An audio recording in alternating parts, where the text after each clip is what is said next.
funniest story. This did not happen, unfortunately. This is a science fiction story written about this, written and produced by Sari E. Jackson.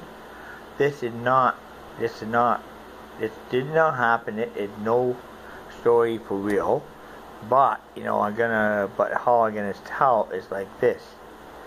As one day I'm heading to down to Willow's place. As I going there was a whole massive, next thing I know, on board this big, massive spacecraft, UFO, and I raced on there with the Grays. I wanted to do all kinds of, then Zach over there, everybody else was in there, Jacqueline, Pat, and all the ladies Willow place were on board this big spaceship. And they all, well, how did we get here? We were sitting in a holding cell on board this big, huge spaceship. And meanwhile, we were sitting around figuring out how to do it, how to rule it. Eventually, I figured out how to circuit the force field on board the gray ship. I figured out how to sort out the field and that. So what I did is I turned around. I took a hair's pin, and I managed to short circuit the field. I turned on my, I did have my cell phone on me, the Motorola G, I took the G for flashlight and sorted out the force field with the flashlight or cell phone. As I sorted the force field out, of course the Grays want to read the field quick, they want to take a cell good, no. But then I turned around, hit the Grays as light off the flashlight, as the Grays' eyes were just popping and bursting out of hell. They're dropping dead. I was killing them with the flashlight phone. Every time I hit, boom, boom, boom. They killed them. Actually, then Jackson and her friend, we started attacking. And finally, after we killed the last Gray, there was Madeline and there was other ladies here. And we all figuring out what to do here. How are we going to turn this ship around and get back to Earth? And finally ended up, finding a computer on board the ship. We had managed to reprogram a computer for ship-wide viral hazard. Attack to kill the Grays and to keep the us in the pre-rapture in one room, while the other room have no, and to evacuate all the atmosphere into space. In the other rooms, as they evacuate the atmosphere, all the Grays died of hypoxia. As hypoxia set in, they dropped like flies. Everyone, therefore there were 0 Grays by then on the board the ship. But then we did this. We took all the Grays and we used it teleport all the deep space out and left them floating in deep space somewhere in the galaxy. Then we turned around and we figured out. Then we got to main engineering after main bridge. And we looked at view screen, we realized we're 25,000 light years from Earth. And I'm trying to figure out, okay, and I looked at a plotted course back. So when I plotted to get back to Earth, I forgot to plot in the time index in. I plotted in instead of that, 25 million years, but we had another 25 million light years ahead in time, so we're 25 million years ahead in the future. So we get there, and I realized that, ship computer, we started to get information back on Earth. They kept saying, well, according to Jacqueline, Sari, and all people, Willowface disappeared out of trace, never seen or heard from since. And Willowface still going on, but we don't know what happened for 1,000 years and all that. And I figured out we're not supposed to be here. This is the future. We're supposed to be in 2015, not 9,000 years in the future. So not your 99,900. You gotta get back over time. Then I started thinking, I remember after Star Trek, this thing saw effect around the sun. So, okay, I know. Let's suppose that we can go towards, Venus. The sun's gravitational field increase.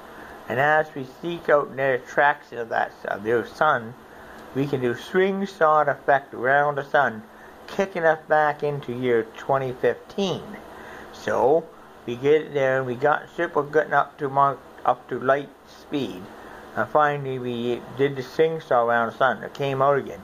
and we were actually in the galaxy about the year 2015, and also back to about 3 hours or an hour and a half, 2 hours, 3 hours after we left. So we need to I might hit it on the nose at that point in time. So then we managed to turn around. Then I'm thinking, what should we do with this spaceship? Well, how should we do with this gray ship? Should I go to the International Space Station in orbit and and dock to them? Or should I dock there, or could I go down to Earth? So we take it down to Earth and land in front lawn.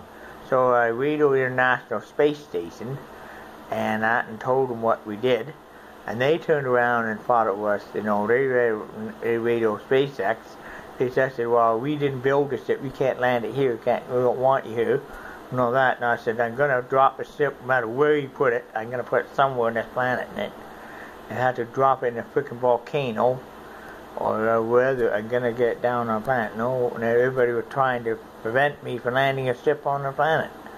We got to, oh boy. And I said, they refused me in that space station because of the great ship. Finally, later on, I managed to, okay, we're going to get it down. We managed to, then finally got it through the atmosphere over Hamilton. As we were flying over the city of Hamilton, we were looking around and realized the F-18s were on our tail, Canadian military. So I radioed the F-18s on the frequencies and said, look, we are from Earth, we captured the gray ship, we're going to land on the front lawn of Burt Science Building for all the scientists to learn a little more about space travel. I think that, they need a good lesson. So I thought, okay. So then I landed everything on the front lawn of Burt Science, and all the scientists in their science building were running out and looking at it. There were news people flooding their campus like crazy. Cameras, media, press. I couldn't believe it. And then all of a sudden, there was like, and I fly down. The scientists boarded the ship from Burt Science Building. We sat down, we talked to the scientist, and the scientist looked all controlled. Boy, God, this thing is a fully functional spaceship. And they turned around and asked, and the Canadian government says, how did you bag how did you do that? Say, how did you do it? How do you do it? Well, I figured out computers, I figured gray so I can't stand light, because the eyes are big. So, I able to blind with a lot of light, knocked them out with the flashlight on the Motorola G. My God, I didn't think Motorola that for him. But also a hell of a lot of footage on Motorola G in the future, but I can't put it on YouTube, unfortunately, because I don't want to do that, would destroy the future. So, all of a sudden he said, my God, you had really changed the way we look at space. Not only that, we got, on top of that, decided to look at star maps, galaxies, and maps and stuff they had never seen before. They have looked at logs and seen maps and galaxies. My God, it's been all over the universe. You couldn't believe where it's been in this space. And my God, you really bagged your mother butt. And all of a sudden, I stand there, and Harper came out. Stephen Harper came out, and hung a medal around Order of Canada, saying, you have really done it. You bagged the UFO and that. And the scientists were sitting there. Next thing I know, I was receiving awards of honor and all ladies at Willow Place receiving big awards of honor and stuff. People were just saw exactly what they're wondering. This, well, Jacqueline, Pat was sitting there wondering all the awards of honor, and they figured out the mission service there. And then in the dream, everybody got awards of honor, and that, in the story. And then media press kept on. Next thing you know, Willow Face, boom. All of a sudden, Willow Face bursting at scenes with ladies. They couldn't seem to cut enough. We got lined up down about it every day after it. We couldn't figure out to why we had lined up down the door at that time.